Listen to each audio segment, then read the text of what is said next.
Oh.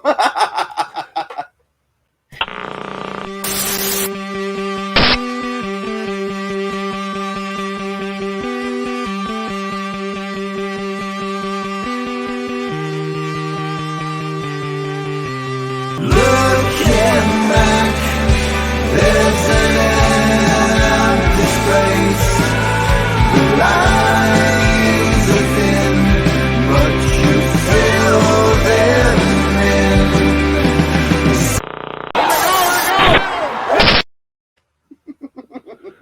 Happy So anniversary, boys. Happy anniversary, guys. Hey, It's Mitch, we got some officially good taste there. Yeah, there we go. Roni season. Sponsored by Corona, guys. Sponsored by Or Corona. sued by Corona. Either or. Yeah. We'll see. We'll see what Yeah, one of happens. the two.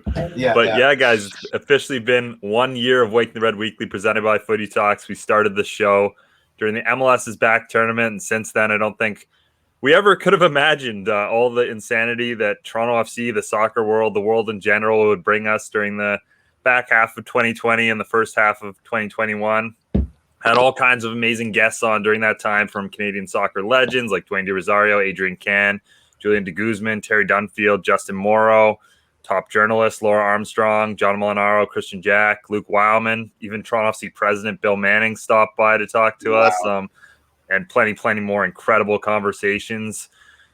But hey, we're here for this, our 52nd anniversary. We'll have a look back at some of the great moments on the show for you guys, and some great moments from the past year as well. And we'll look ahead to a potentially brighter future for Toronto FC after they finally won a game and an exciting start to the Gold Cup for Canada as well. But first, Jeffrey P. Nesker, Micheal Singh. I mean, we already acknowledged it. 1 whole human year. That's incredible. Cheers, guys. 1 whole human year. My goodness.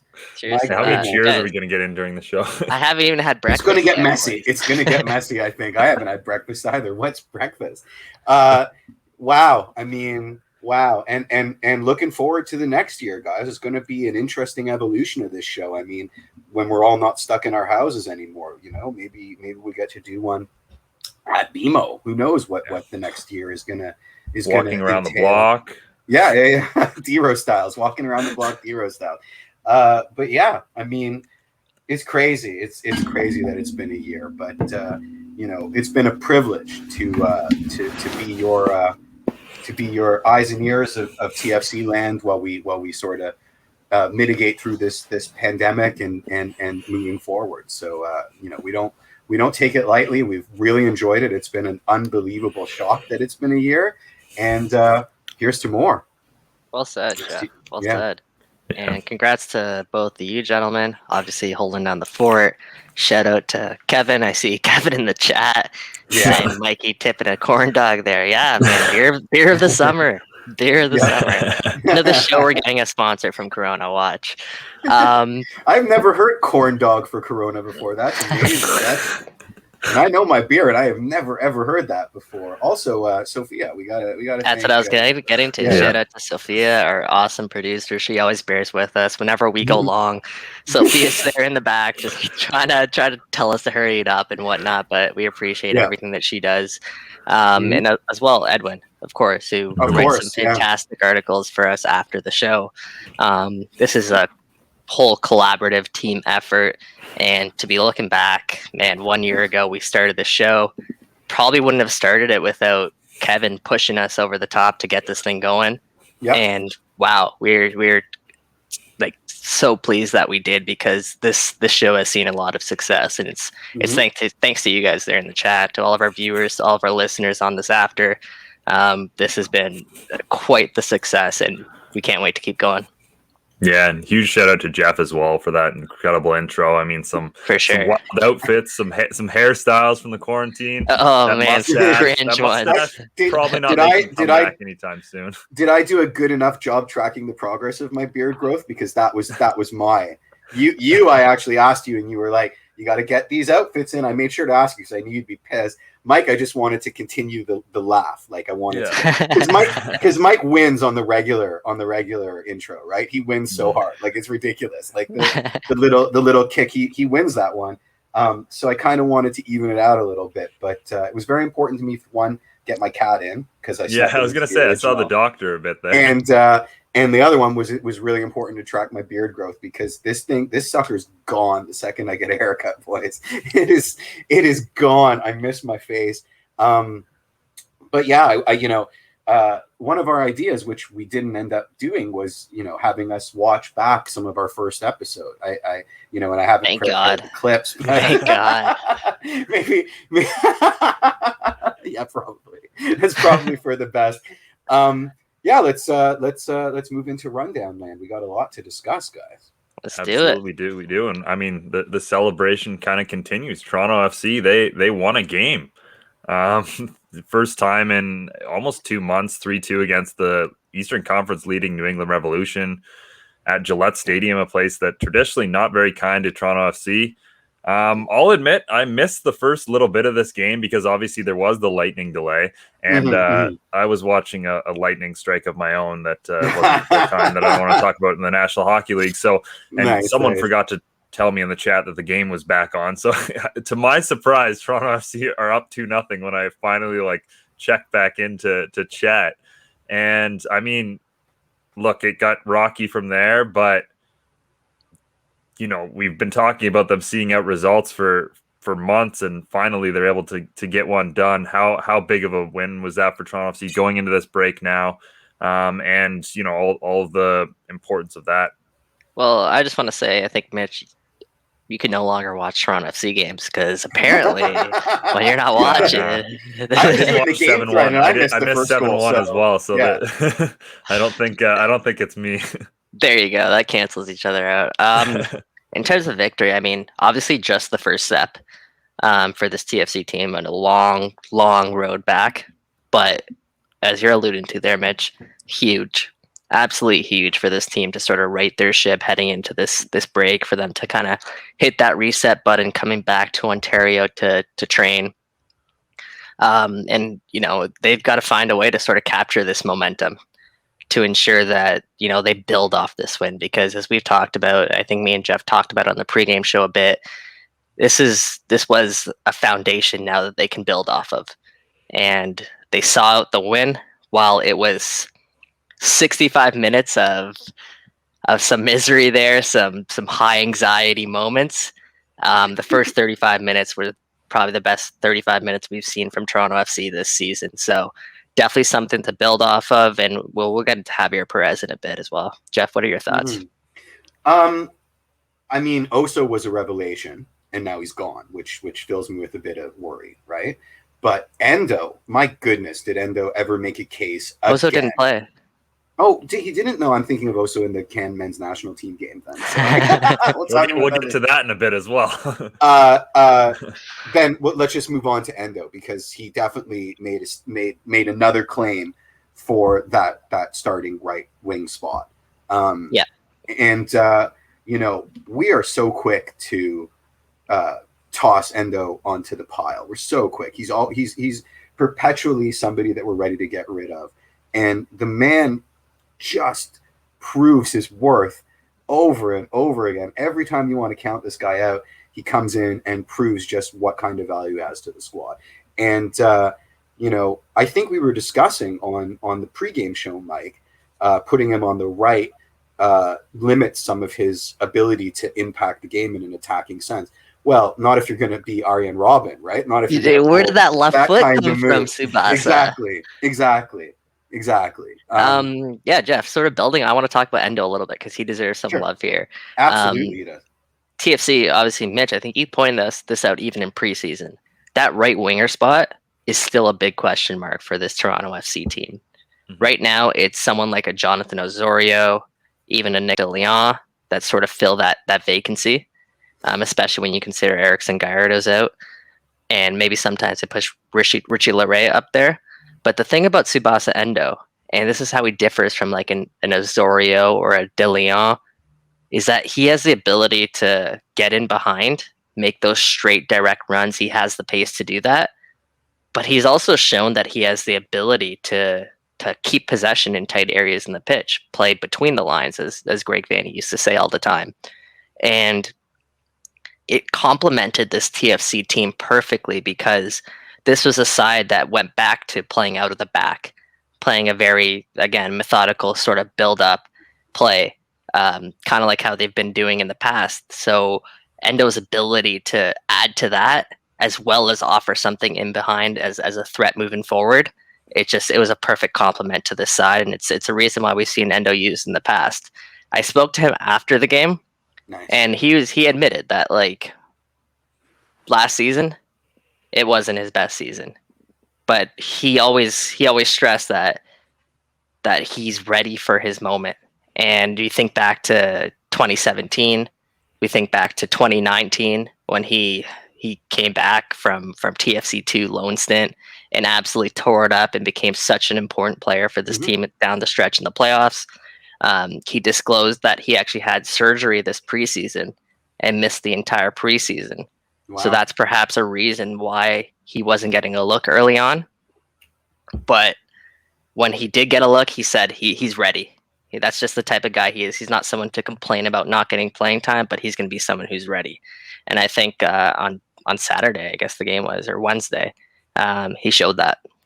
Yeah, it's really important. That kind of attitude in our league is, I would say that kind of attitude for a professional footballer is really important, right? To like just roll with the punches and be ready to take your opportunities. I mean, we thought Endoh, I mean, my theory as to why Endoh wasn't getting played in the Armas tenure is because one was a Vanny project, and two, he's one of the most ball players on the squad, right? Like he's just not built for that kamikaze high press. So it was interesting that, you know, the first kick at the can back to a kind of hybrid possession system, you know, Endoh found so much joy. I think that's indicative of how this team is set up to win now, and it is as a possession team without question. I will say the one concern that we still have from this game, and this was one of the things we talked about going in, is the defensive structure and the defense in general. I mean, I think they gave up 26 shot attempts, which is wild at any point. But with that being said, that save from Alex Bono late in the game and just the general commitment at the end of the game from Toronto FC to continue to clear the ball and to, you know, see that result out, that was massive, because if they tie this game and blow a 3-0 lead, like they're right back to square one or even worse, because that's another massive mental blow for them. They've left even more points on the table, especially after, you know, an unbelievable start where they did deserve this victory. Absolutely. So again, big credit to Alex Bono, because that's potentially a season saver from him, I think. Ali Curtis has said it a bunch of times, and I'll go back to this. This is such a results-oriented business. And if Alex Bono doesn't make that save at the end there, as Mitch, you're saying, we're having a completely different conversation about this Toronto FC team. I will give credit to the team because they've really locked in towards the end of the match there. Obviously, that one chance that got through, I think Luke Singh was sort of caught sleeping, and Alex Bono makes the big save. But other than that, there weren't any real clear-cut opportunities for this New England team in the second half. And I think that, you know, that credit to that stingy defense that TFC were kind of locking in. They dropped like everybody behind the ball. They weren't pressing. They set up in a low block, and they became very hard to break down. And if it wasn't for that one dummy at the top of the box, then literally New England wouldn't have had any clear-cut chances. It would have been left very frustrated from this game. I mean, regardless, they still were, if anybody saw Bruce Arena's comments after the match. So or Bruce Arena's face throughout the match. Oh my goodness. In his black tee. Wow. Yeah. I mean, so then what was it then? Was it a good initial 15 minutes and then 65 minutes of hell where we conceded 2 goals and were kind of a mess? And then the last little bit, we just became, you know, parked the bus and played for the 1-goal lead. I think after we went up 3 goals, it became like that, and New England set up their formation, changed their formation, and that altered the game. But I think, as we've talked about oppositions in the past, when you score once, twice, 3 times, there's a tendency for you to just sort of sit back and defend the lead. There's no need to go out, take any risks, kind of just tuck in and do that. So I think it's a combination of both. Is credit to New England for making the proper adjustments, but also we have to acknowledge that TFC did sit back, probably intentionally, in hopes of preserving that lead. So they took their foot off the gas. Yeah, we saw what happened with teams taking their foot off the gas and parking the bus over the weekend in the Euros. What did you gentlemen? Sorry, Jeff. What did you gentlemen make of Jefferson Soteldo's performance? Because I think we should talk about some of the sauce that he added there. You mean Armando Cooper II? Armando Get Cooper out of here! Can I meet you on this show too? Go Mitch. I'll jump in after. I mean, good to get off the mark. That's the first thing that obviously stands out to me. But I mean, clearly going to be an exciting player in this league, and with Pozuelo now getting a little bit more service, and teams having to watch both of those players and keep an eye on both of them, and hopefully a certain other player will be back soon that teams will have to consider as well, which we'll get to. But I think this is an exciting player, and exactly the type of player you'd want from a designated player, where he's exciting, he's willing to run at guys and beat guys, and he's getting ever so closer to being kind of that finished product in this team, where he's going to start getting the goals and assists too. So yeah, that was one of the main exciting points of this game for me, was that Soteldo's starting to really integrate with this side and starting to look more and more dangerous. Do you think we're playing him in the right position for our team on the left? I do. Yeah. I think he offers something out there on the left wing that there aren't many players on this squad can do. His ability to take players on 1v1, and obviously on the wing it's easier to isolate a player to get them in on those 1v1 positions. He's shown he's capable of cutting in or either burning someone down the line. This guy is a bona fide superstar. This guy, in my opinion, is the real deal here. As Will Dunn saying in the chat, Soteldo is worth the price of admission, and I wholeheartedly agree. This guy is, and I said this on our pregame show, he is the closest thing that we have seen to Sebastian Giovinco in terms of being able to take players on 1v1, 1v2. We haven't had a player like that that's capable of doing that since Seba. And in my opinion, that's the most exciting part of the game today. And that's especially in today's game, where it's tough to do that, where you're able to take defenders on 1v1, 1v2. And he's shown that he's capable of doing that in a variety of different ways and consistently. Well, either or, they both work. Yeah, there you go. And again, I think we're just scratching the surface of what he's going to bring to this team.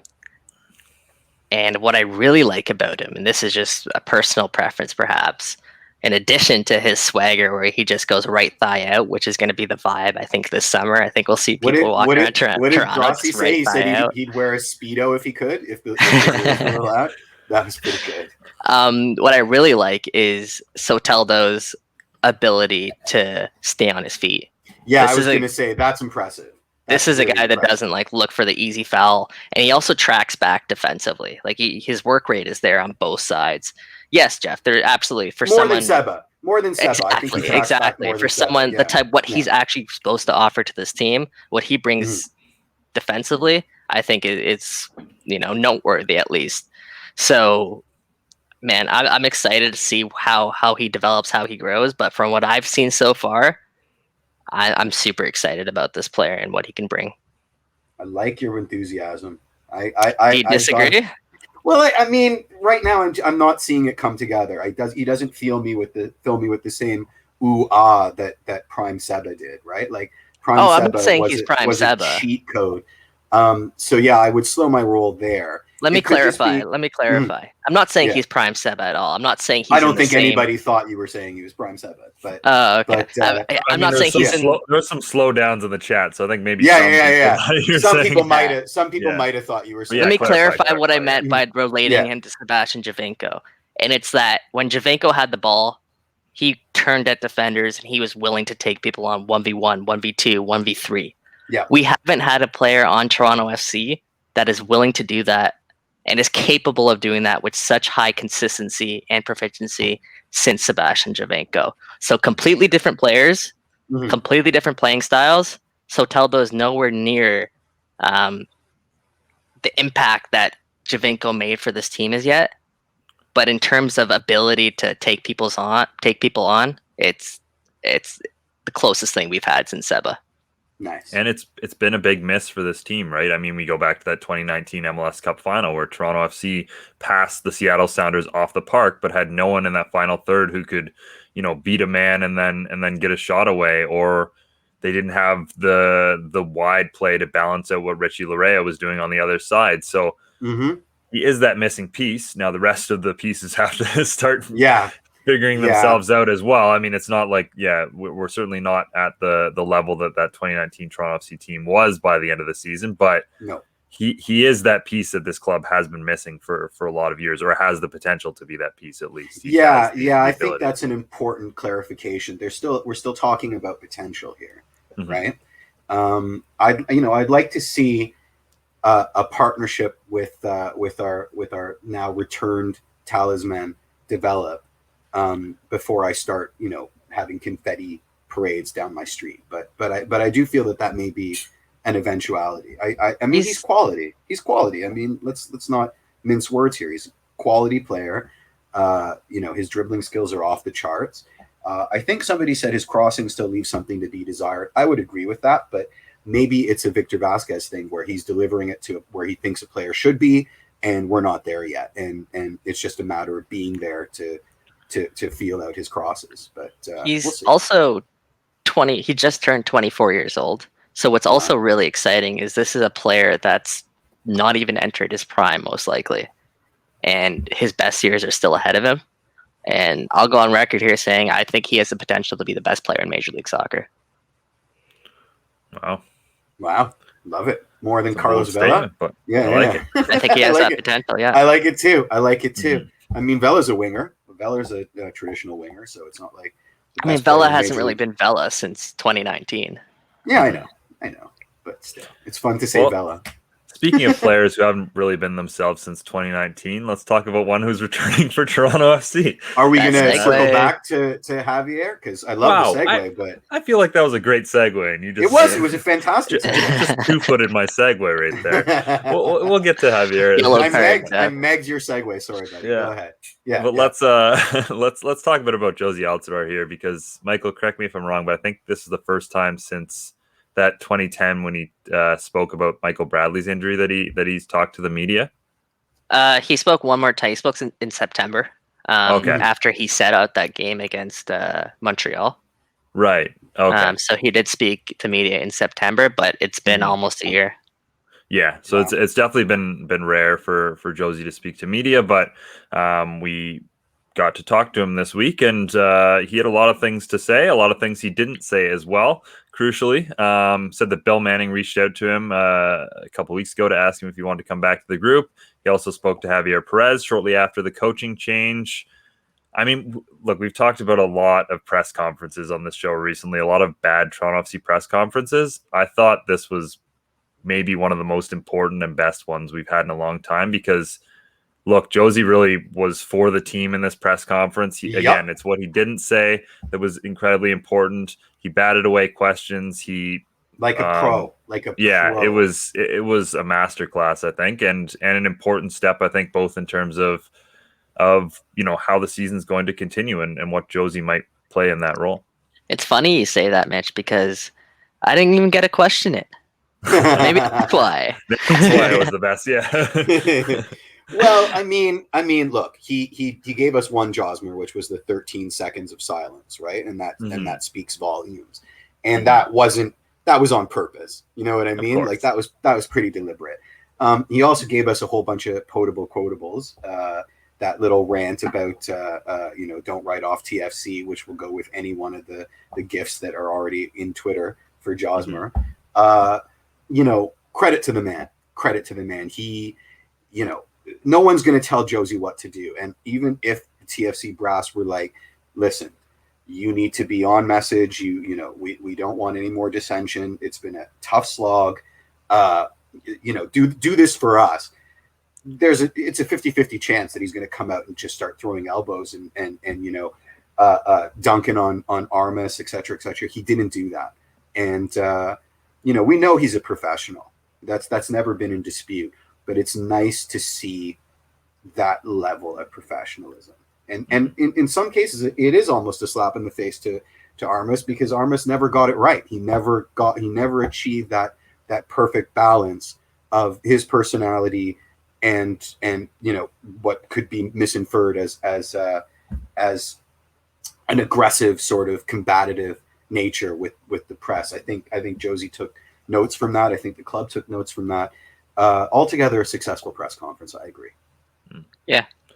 So I guess what I'll say is a lot of people are wondering what happened and what changed. And if you read between the lines, I think this is something we've been hinting at for a while here on this show. The problem with what was going on is obviously Chris Armas.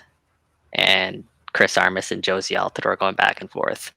The second that Chris Armas was dismissed, Jozy Altidore gets the call from Bill Manning, which, interestingly enough, it was Bill Manning and not Ali Curtis who made the phone call. And Jozy Altidore saying, it was nice because he hasn't received that from anybody in a while. And the second that happened, Jozy Altidore was back. It's quite clear based on some of the questions that was asked to Jozy Altidore, the way that he answered it, that once Armas was gone, Altidore was back on board. And optics-wise, the way that everything seems to come together here, seeing that Bill Manning was the one who picked up the phone and called Altidore, it makes it seem as though it was like an Ali Curtis, Chris Armas against Jozy Altidore type of thing, because we also think back to preseason where the reports came out where Ali Curtis wanted to sort of restructure Jozy Altidore's contract. And Jozy Altidore, from that point, he wanted out. And a quote in his press conference was, he didn't want to play somewhere he wasn't wanted. And he was asked about preseason, the reports that he wanted out of Toronto. And he said, quite frankly, he doesn't want to play anywhere he's not wanted. And he also said, obviously, things in football change, where it seems the needle has been moved sort of on that front. Perhaps maybe there wasn't an offer out there for Jozy Altidore that was worth moving him on. We can say that with a guarantee. I think we can definitely guess on the side of that. But just continuing here is, it really seems as though that's what it is optics-wise. Jozy Altidore, when you referred to that pause that Jozy Altidore took, and he was asked if he was treated fairly by the club during this time, he took like a 10-second pause and essentially says he doesn't hold grudges, he doesn't wish poorly or badly on anybody, and he's just focused on winning here in Toronto, essentially.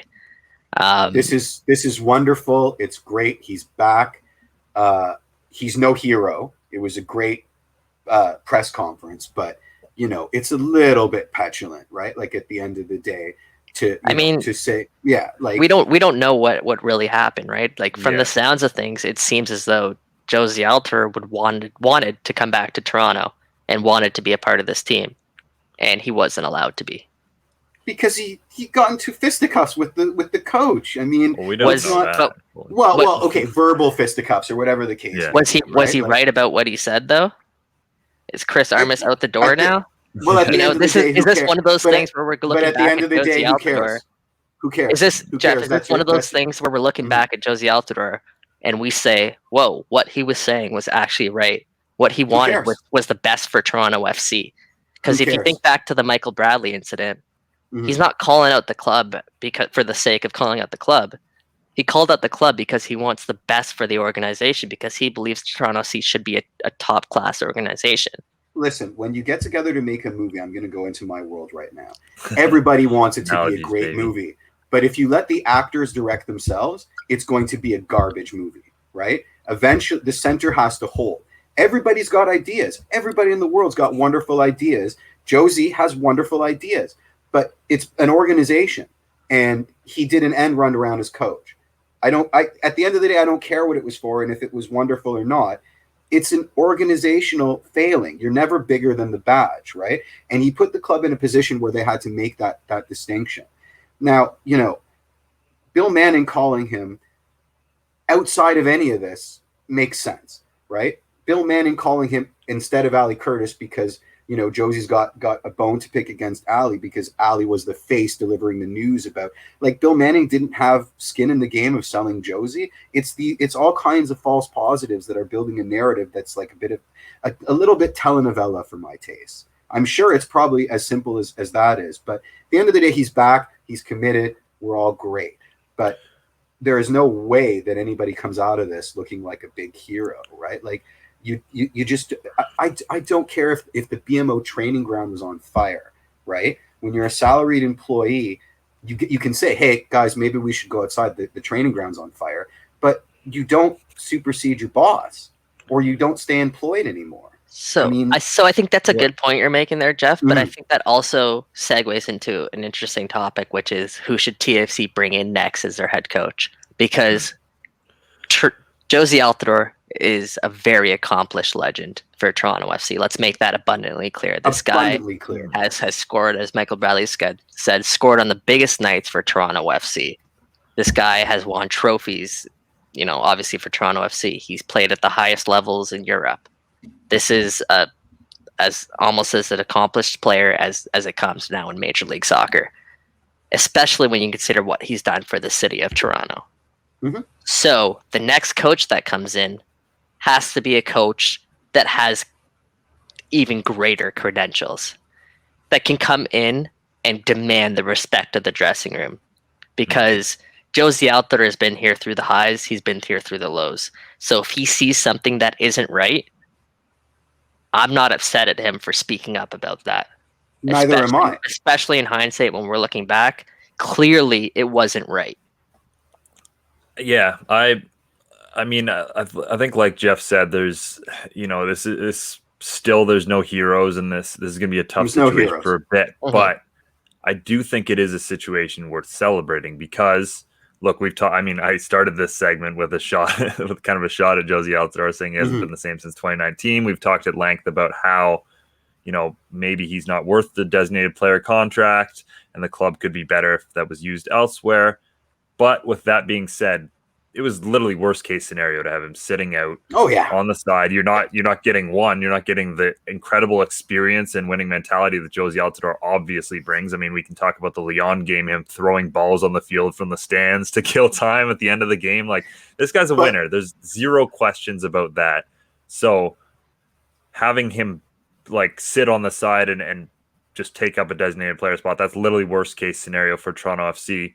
He also comes back with a huge chip on his shoulder. I mean, again, you know, he might be angry at stuff we as the media have been saying. It's a World Cup year. He's got to be mad at the way the club handled the situation. We got that from the 13-second pause. There's so many people that Jozy Altidore is out to prove wrong. Oh, his shit list is gigantic. It's a board at this point. Yeah, exactly. So I do think we're getting an incredibly motivated Jozy Altidore. So that in itself should be fun to watch. And I did want to read his quote. Jeff mentioned it earlier at the end of his press conference because it at least got me fired up. So fired up. So let's read it out. If there's anybody out there that's counting us out, they're making a big, big mistake. In that locker room, it's a locker room of champions. It's a locker room of winners. We have a new guy in Jefferson Soteldo that's ready to set the world on fire, and we're motivated and hungry as ever. Coming back to Toronto has been helpful for that in a big way, but also the adversity and also being in a position we're in. Nobody's happy about it, but everybody is ready to work, and we are far, far from finished. Let people write us off if they want, but I tell you right now, we're going to go again, and it starts Saturday. Like, that was the perfect Poetic footnote for that press conference, and you know, leading into the rest of the season. Let's just hope Saturday is good, because otherwise, exactly. I mean, Yvonne's mentioning it in the comments as well. Yeah, he is. I saw it. Yeah, and I think this is maybe a good way to build in the Javier Perez thing. I mean, it was just one win. So certainly, you know, it's not a winning streak. It's not anything other than one isolated victory. We've also been asked earlier if they've decided on an interim coach yet. So I think that does segue us well into Javier Perez and you know, obviously a good start for him, but what do we think going forward? Is this the guy to at least for the interim lead Toronto FC forward? Because it was a great first impression, no doubt about that. Mike? Yeah, I think we still need to see if he is the guy to lead this team forward. Mhm. But at the very least, he's earned another shot, and Agreed. obviously, he's going to get that shot on Saturday. TFC have said they told Neil Davidson that essentially they're not going to announce him as the formal interim manager. They're not going to put that pressure on him. They're not going to make that leap over the line for the club perspective, just in case they decide to quickly change directions following Saturday. But for now, Javier Perez will be the guy in charge on Saturday. And based on what we saw on, was it Wednesday night against New Mhm. England, he deserves that shot. I mean, this Agreed. is the closest thing we've seen to TFC of last year, and not just results wise, like the style of play that they tried There to was a deploy. wonderful passage of tiki-taka, TFC tiki-taka. Exactly, they were willing when they were put under pressure, instead of just hoofing the ball downfield and trying to recover on the counter press. They were breaking down those Yep. presses so elegantly, in a Yeah. way that TFC used to do with their eyes closed, Mhm. and the way that teams used to respect that from TFC. So I think if they keep heading in that direction, that was only 2 days under Perez as well, and those are things that he tried to implement. And if we get a full week under him, I'm interested to see, at the very least, how this team reacts under him. Going back to Jozy, though, here's a question for you. This is a Band-Aid solution. If we think we've solved the riddle of Jozy's insubordinate streak and his temptation to be outspoken and beef, outside of his purview, we're fools. If he starts scoring at a massive clip, everybody's happy, everything's wonderful. But that's just one eventuality. If he starts slumping again, God forbid if he goes down with a hamstring injury again. I mean, the big disconnect here Don't is even put that that out there. Yeah. well, the big disconnect with Jozy is that he's, and this isn't a fault of his, because athletes in that position have to have insane self-belief. Otherwise, what's the point, right? That insulates you from all the BS. So you can't expect an elite athlete to not be, buried up their own arsehole, but he is. And his worldview is that he's still the world destroying Jozy that he was in 2017. It ain't 2017 anymore. The ends don't justify the means. So, it's a logic bomb, because he expects to be treated like the superstar he was, not the superstar he is. And I don't fault Ali Curtis even a little bit for trying to move him in the offseason, because otherwise, what kind of a GM do we have? That's unacceptable. That kind of performance is unacceptable. And if he's going to get mad at the way the world works, I mean, he just said in the press conference, everything changes in football instantly. Well, your change wasn't instant. It's been a steady 2-year decline, man. So if it's good for the goose, it has to be good for the gander. And we still don't see that with Jozy, and we never ever will. So I'm just saying, prepare yourselves for the next explosion, however it may be. I mean, he's definitely, there's no question Jozy's got some words to back up here, but again, I just think I just think that's more positive than negative right now, in the sense that at minimum, Toronto FC have, a player who's proven to be one of the better strikers in the league over the past couple of years that they can actually use on the field again, at a time when Ayo Akinola and a lot of other key guys are off at Gold Cup duty. Great like point. from that minimum stage, it's good for the team. And sure. and I didn't want it to end that way. I really didn't. Yeah. So That too, yeah. If we can get a better ending to this, then I'm thrilled for it, because I think what I'm saying then, Jozy Mitch, is deserves make no mistake that this is Act 3. Like, this ain't, we're not going back to Act 2 here, right? Like, there is an end date here, and it's a lot quicker than we'd like to think. At least, I don't know. I'm trying to organize my thoughts. So let me rephrase that. Are you writing Jozy Altidore off? I'll never write Jozy Altidore off. I am entirely unimpressed with his candor over the last couple of years. I will never ever side with an individual player over the badge, ever. I think that was a major lapse.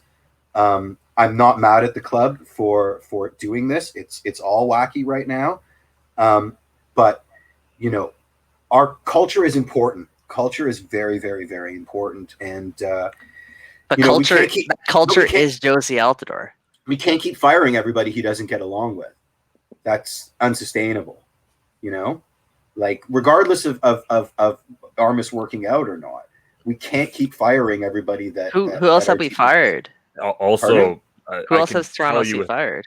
I can tell you with great certainty that Jozy Altidore was far from the only Toronto FC player by the end. Of course, Toronto FC player who wanted Armas out. So interesting. You made an interesting point there, Jeff, where you said that no player is greater than TFC badge, and you think that Jozy Altidore's actions were putting himself over the TFC badge. What my understanding of the situation was that Jozy Altidore wanted the best for the TFC badge, and from his opinion, the best for the TFC badge was not Chris Armas. Okay, there are ways and means to do that without getting yourself exiled from Sure, we all know who Jozy Altidore is. We all know the way that he decides. Would it have to been go as about successful? Things. Not really. No, I don't know. Would Armas have been out? But you know, Armas was on his way out anyway, right? Like if you not on May 22nd, he got a public backing from the team on June 14th. Nah, public backing, public schmacking. If you believe, I lost my train of thought there. You know, if you believe the sort of postmortems, right? Like even his best buddy MB4 was like, oh, he was doomed from the beginning, right? So it was only a matter of time, right? Like Josmer could have waited it out like everybody else. I'm just saying that the impetus, you know, what it's the Balotelli thing. Why always me? Well, don't get into a fight with everybody, and then maybe it won't always be you. Like it seems a little disingenuous to be insubordinate and then claim you're doing it for the club, right? Like you're kind of tearing the organizational fabric of the club apart. I don't think. Well, he never claimed that he was doing it for the club, right? But, yeah. So there's that. But yeah, do we mentioned Io, Oso, and who's the other? Richie. Yeah, Richie with Canada. Kamara's with Jamaica. And got that win. Eric Zavaleta is with El Salvador. Let's anything else for the Micheal Singh injury report? I mean, those aren't injuries, but absences. No, actually, you know, TFC are pretty good right now. Like this is like what 3-4 straight games where that injury report has been tiny. We've been quick to criticize this team for not keeping their players healthy. So I think we should take an opportunity to commend them for being able to keep the majority of their players healthy. Now let's see if they can get a run of it, because Wednesday was the first time this team has started both Jefferson Soteldo and Alejandro Pozuelo. And just one more thing I guess I'll add to that injury report is it's still a question mark as to whether we'll see Jozy Altidore on Saturday. This is a guy who hasn't played in any matches for almost 2 months now. He's been training on his own. And he wants to play in Saturday's match, but he admitted himself that he'll take a few weeks to get going. So if he does play on Saturday, it'll likely be a cameo appearance sort of off the bench. Absolutely, yeah. But let's say hypothetically, guys, that game happens, right behind me here, right at BMO Field. Imagine Jozy Altidore, 75th minute, standing on the touchline. You see the red number 17 or the green number 17 go up there on the fourth officials board in front of 15,000 fans, hypothetically. The ovation that Altidore would get, that even thinking about it gives me goosebumps. Oh, it's crazy. It's crazy. Except for Jeff, of course, who's there booing because Patrick Mullins is being taken off. But everyone else is booing. I crying, actually properly crying. I won't be able to boo because I'll be so sad. But yeah, what a moment that would be, certainly. Yeah, and fantastic. We hope it's in front of the home fans as well. Still no confirmation on that, certainly, but But lots of we think conjecture. pause. Yeah, Lots yeah, of conjecture. Don't go. Well, Ton of conjecture. do you guys Yeah. want to get into that for a minute? I think we should. Why not? I Yeah. mean, there's a lot. There's a lot of insane takes going around the internet as to what's going to happen here. Why don't I've you seen a set the couple table, of Mike? them. I've Set seen the a table, couple of Mike. them. So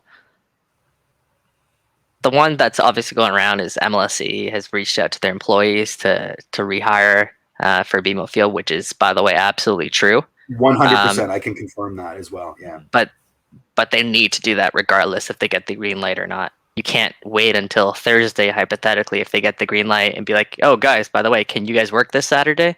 No, Mhm. you have to be prepared in advance to do that. So it's still a question mark whether or not they haven't been given a yes, they haven't been given a no, as Steve Buffery is reporting. Yeah. And what I will add is the longer that this goes on, the less likely it is for TFC to get that green light for this Saturday. To play with fans or to play without fans? Because I think Both. they're two. Both, really. Both. Yeah. Wow. So here's what I'll add as well. Playing with fans, that's not an issue. Getting fans in the stadium, that is not an issue right now. Wouldn't it be a logistical nightmare? Like So if they get approved on that's Thursday, taken care of. They've been Okay. prepared. They have Okay. plans in place for this for a very long time. All This right. has been thought of for a while. So they have the logistics down pat as to how they'd welcome fans back. So having fans back in the stadium is not an issue. If It's TSC good. get the green light, they will be playing in front of fans.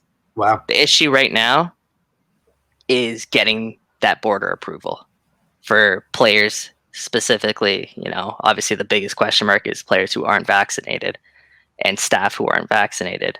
Getting that green light for them to come across the border Without and the 14-day quarantine. without the quarantine period, right?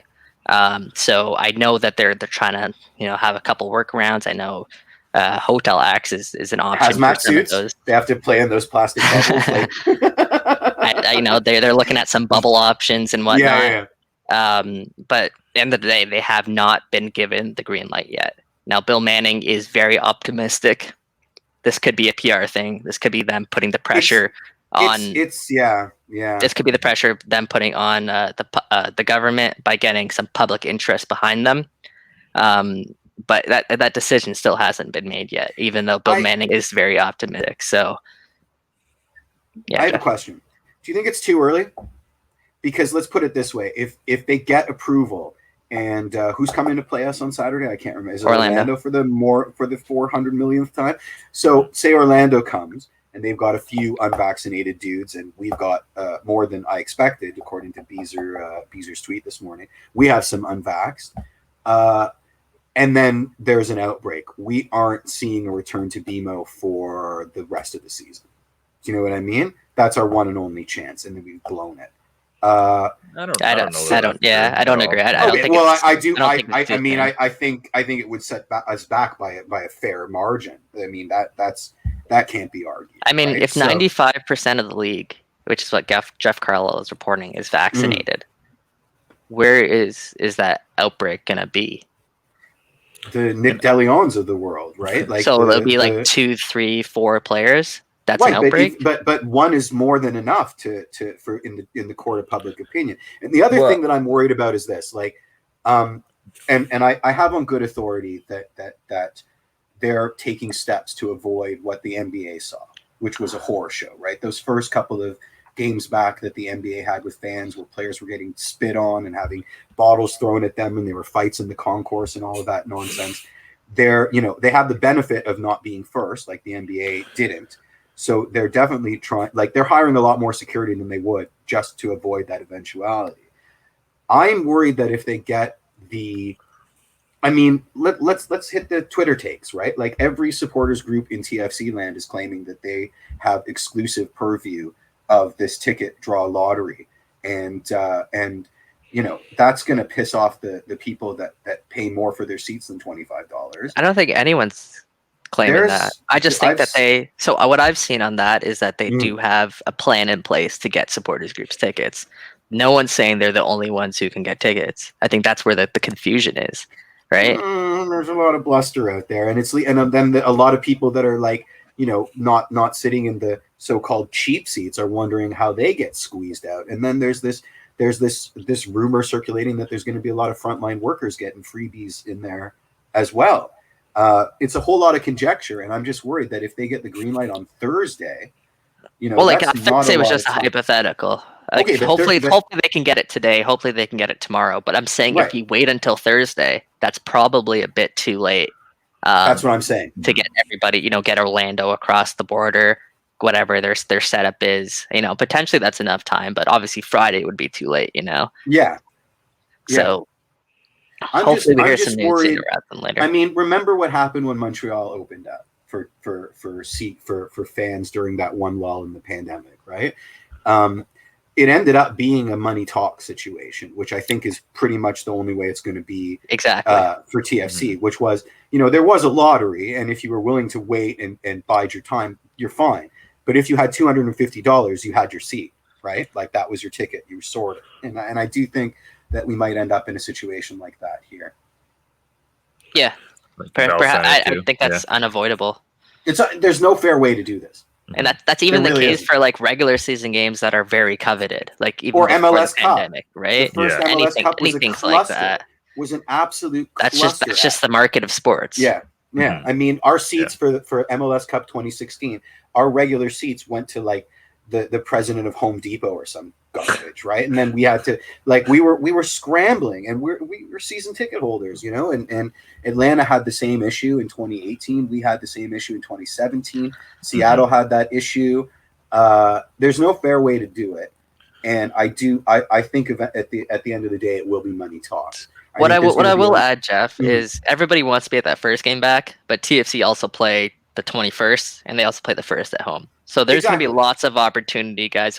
If they do get the green light moving forward the rest of the season, obviously everyone wants to be at that first game. You're taking me to the press room anyway, right? I'm carrying your knapsack. So I don't even know if I can be taking myself to the press room at that point. That's my trump card. I don't have to worry about no crappy lottery. I got press access. I'm going to cheer. I mean, it's not going to be fair. It's not going to be fair. It's not. People are going to be pissed off. There's a lot of bluster going around Twitter right now. I know you haven't seen it. I sure have. I have. I wouldn't buy into it though. Like there's a plan in place to give people tickets beyond the supporters group. I will guarantee that, right? Listen, the world is bigger than the supporters groups, even though they are important. They're so important. They're so important, and it's good video, right? It's good B-roll, and that can't be it can't be understated. You're speaking like a true filmmaker. But it can't. I mean, do you want the family buried in their popcorn in the 200 level, or do you want the guys wearing bandanas, throwing juggling flares? It's an easy calculus. But you can't. I don't want to be the MLSE people. I really don't, because it's an unwinnable situation. There'll be people on the outside looking in any way you slice it. I haven't asked you a direct question, Mike. Am I allowed at the BMO training ground? So not yet, but I did receive word that Bill Manning does want us back at the BMO training ground. He does want reporters back there. Perhaps, if they get clearance this week, maybe as soon as this week. But right now, not yet, because the team just got back there, obviously, and they haven't received clearance for multiple people to be there. So they are working towards it, and hopefully we do get access back there, because it's so important in covering this game. It's so important. Yeah, and we've been talking Things about are moving so fast. Season. I mean, where we're going to be in a month, who knows? Things are the world is reopening a lot quicker than we expected. Here's a question: Would you want to go to that first game? All things being equal, who wouldn't? Who wouldn't? Be comfortable. Oh yeah, that's everyone has their own preference there. Personally, I think we're all double vaccinated here. Sure.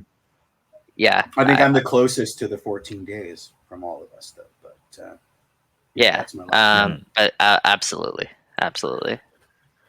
Really? Yeah. All right. You don't want to be there, Jeff? I mean, yeah, I do. But it would. I think the day of would be. I'd be an anxious wreck, if we're being honest, right? Yeah. I don't know. I think we've seen, though, there is proof of concept in a lot of different places now, and obviously far less safe than what they'd be doing at BMO Field, and it doesn't seem to be fair point. really having the Watch the outbreak Euros. cause. You The watch- Euros. I mean, any American sporting Montreal. event at this point, UFC, Yeah. you're. It doesn't seem to be having an outbreak thing, so at least they have plenty of evidence to show that this is starting to be more and more safe. And it's outdoors too, right? That's also Correct. very important. That is a to massive. mention. It's not like as- an indoor stadium that's Mhm. enclosed. Like we know the But science there's behind the there's virus. the tunnel for the ingress and the egress. There's the concourse, which can always be an issue.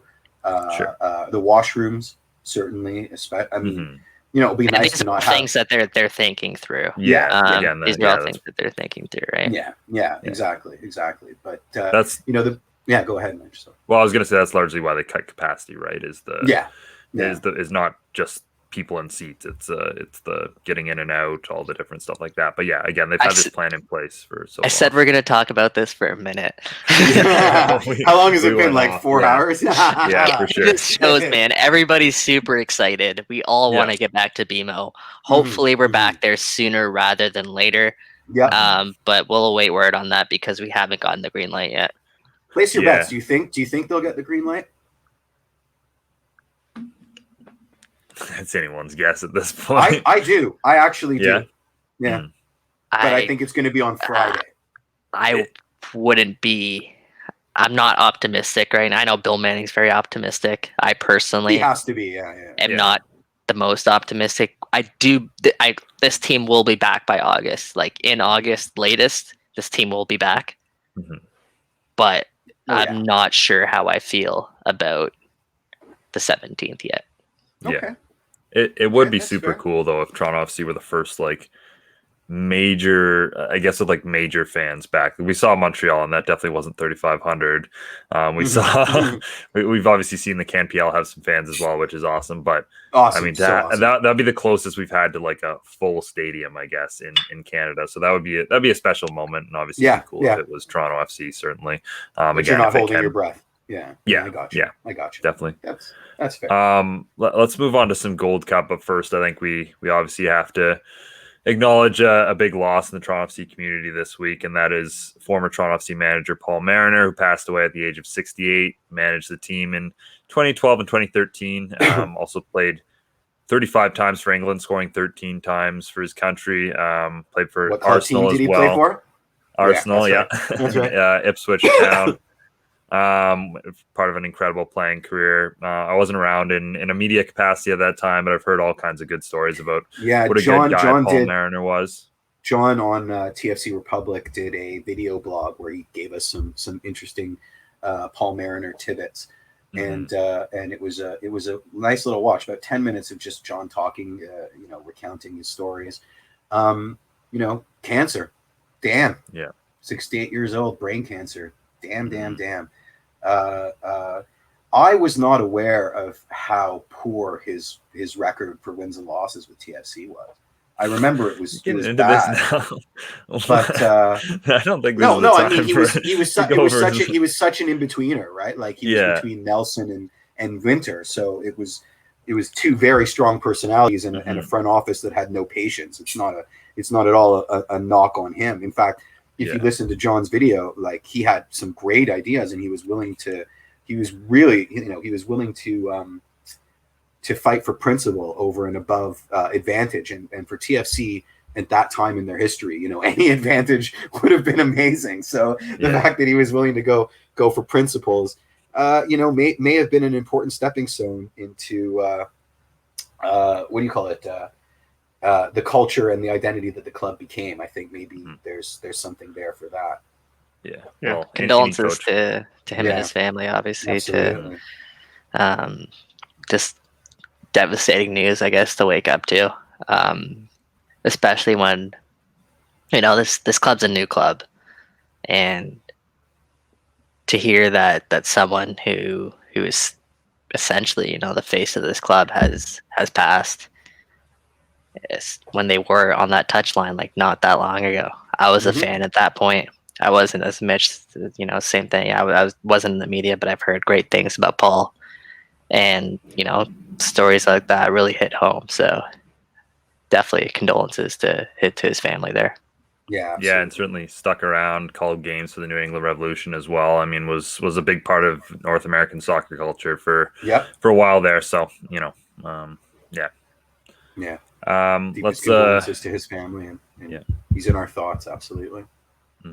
Let's move on. There's no obviously good way to transition out of this, but a big win for Canada to open the Gold Cup. Obviously, not the greatest start. That's Oh for my sure. God. With Mark Anthony Sucks so Kaye bad. kind of putting the ball into his own net. But with that being said, one of the things we always talk about is how different this Canada team was from past teams, or is from past teams, and how quickly they responded, how quickly Larin scored that goal, and then after that it was pretty clear it was going to be a win for Canada. Were you worried when they conceded that goal?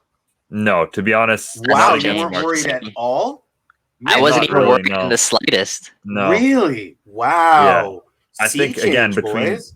between the Suriname game and the Haiti game, like they've just shown they can roll with the punches so much better than in the past. Obviously, look, if that goal was against a better team, the United States or Mexico or something like that, then I'd be worried. But I think Canada at this point has shown that this isn't the same team that we need to worry about losing these games against opponents that are that much inferior, right? Like, they have so many attacking weapons, and I'm sure you guys are excited to talk about some of those.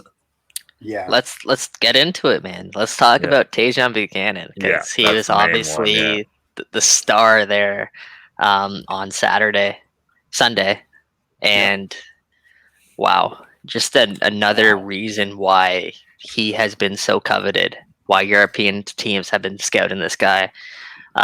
We can talk about his pace. We can talk about his ability to go forward, his ability to take people on 1v1.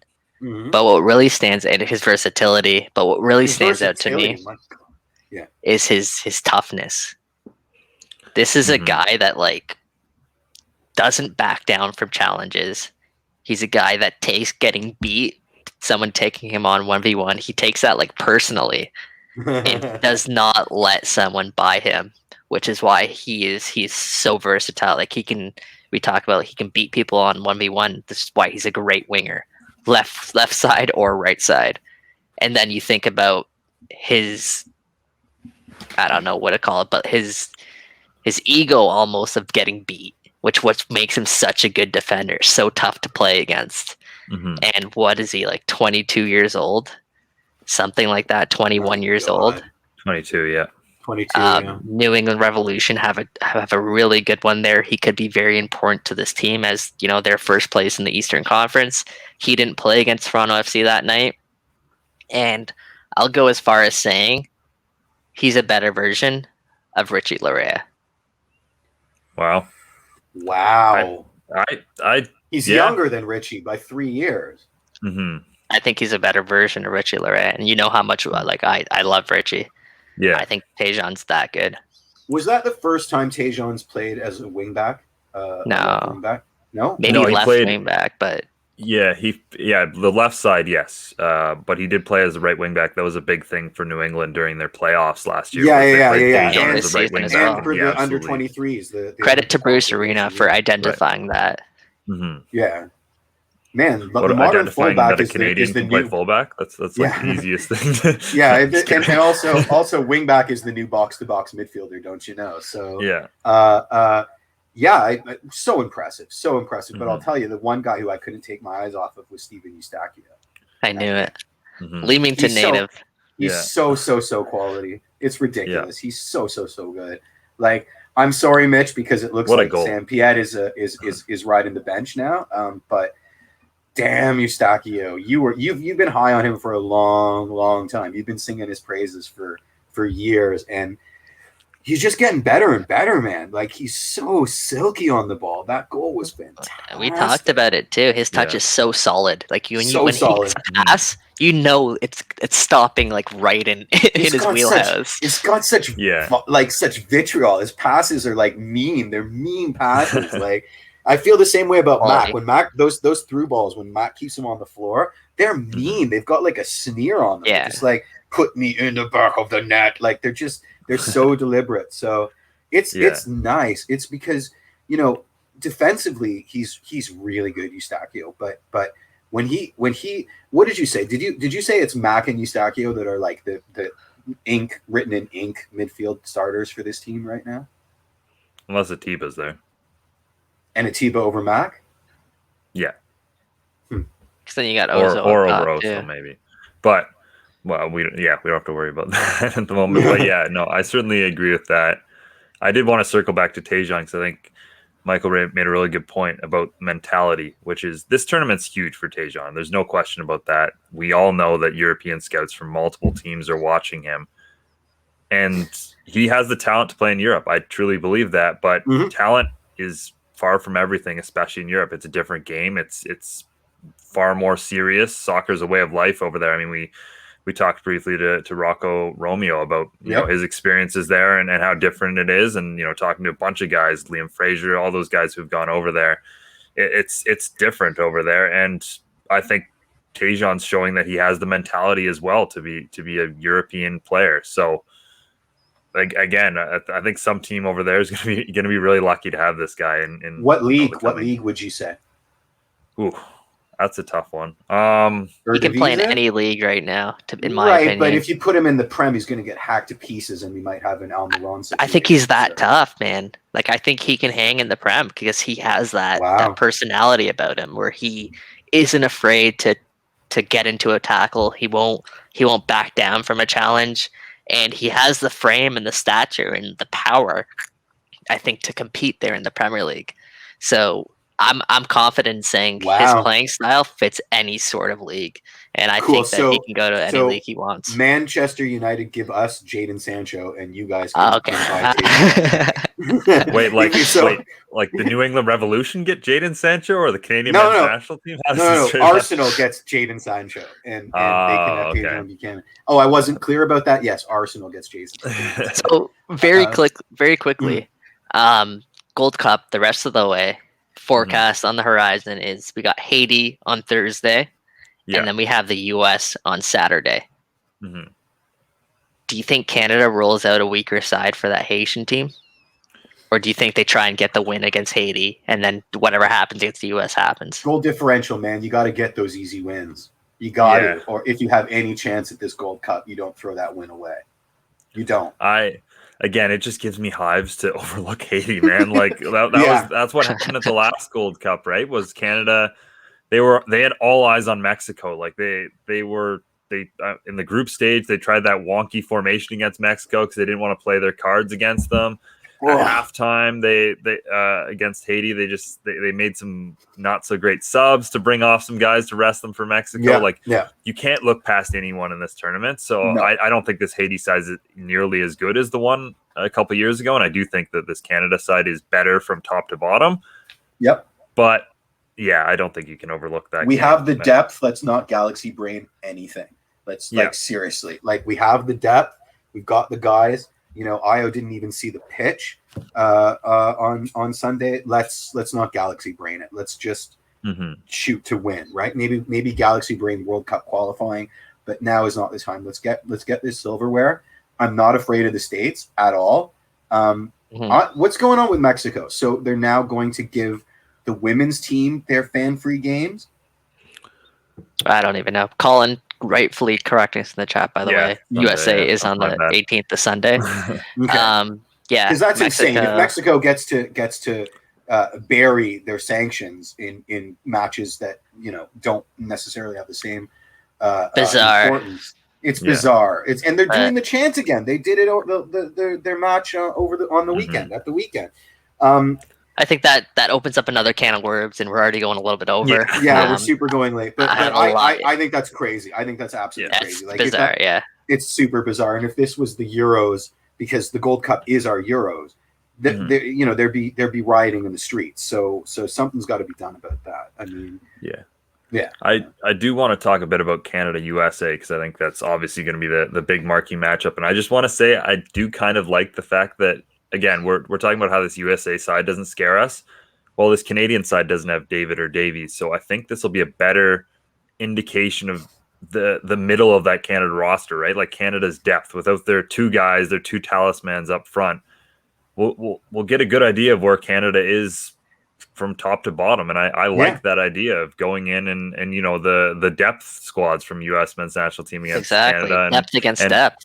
And is that mentality just the fact that Canada has a couple world beaters on their team and they follow those guys, or is it from top to bottom? Are there other guys who are going to step up here and show what Canada's made of now? So I'm really excited for that match. I think it's a big one for the program.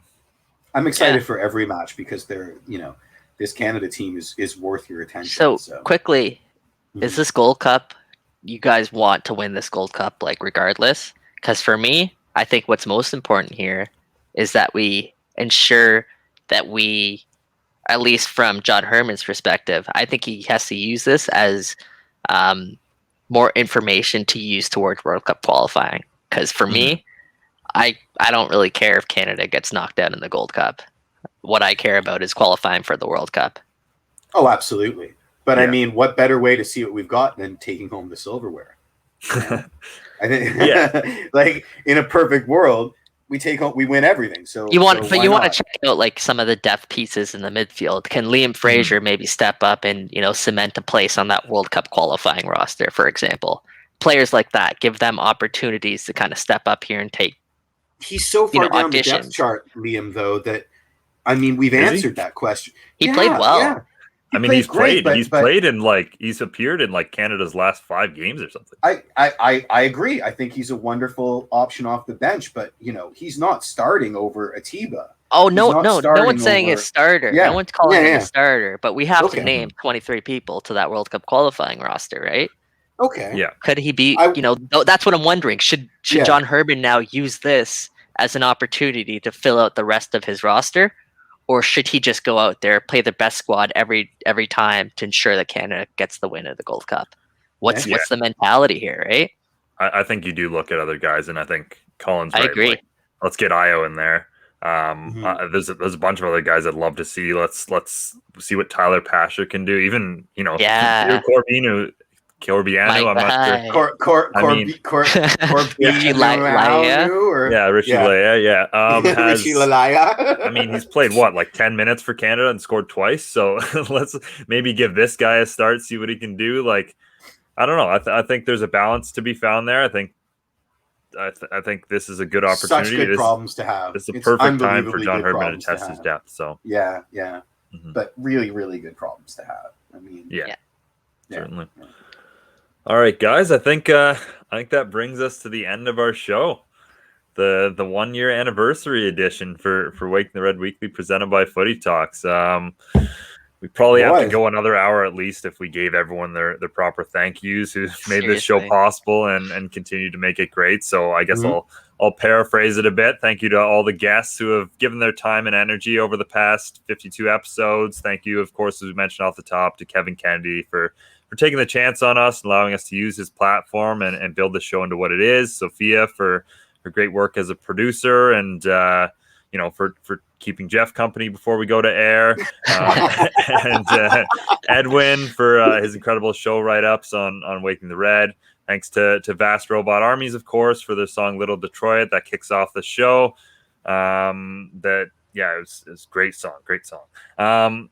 As always, thank you from the bottom of our hearts for everyone who watches, listens, interacts with these shows. It's always a highlight of our weeks to talk to all of you, and we appreciate it so very much. Michael, Jeff, before we go, you guys have any last special shout outs here or thank yous?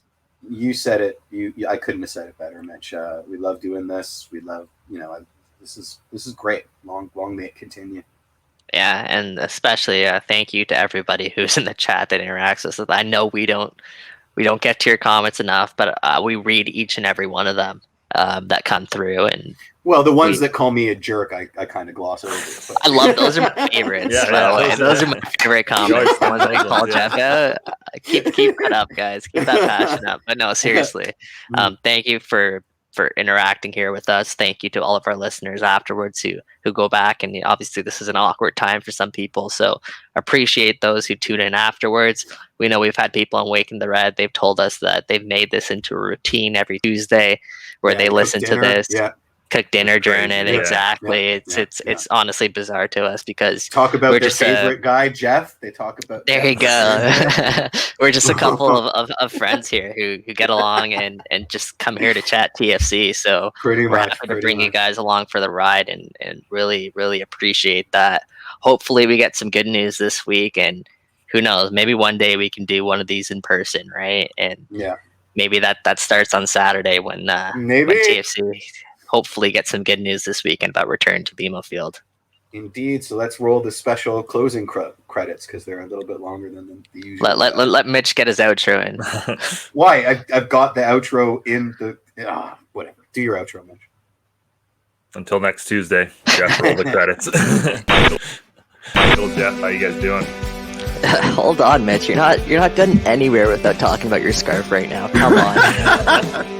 We'll join the show to talk a little bit about his new project, In Barrie, and plenty more. The Onyx that we wore. Oh my god! Wow. Bet you didn't expect that question, Phil. Yeah, I know. That's a tough one. What out there? Did he mute his mic? Anyway. Now joined by Bill Manning himself, president of Toronto FC. We could go on for another few hours, but we could. Yeah, thanks so much for tuning in, everyone. Thank you to Sophia. Thank you to Kevin. Thank you to Edwin, who does some great writing for us. Thanks as always for watching, listening, and interacting. It's you guys really who have kind of legitimized this platform. We're so thankful for you guys for all the support. Until next Tuesday.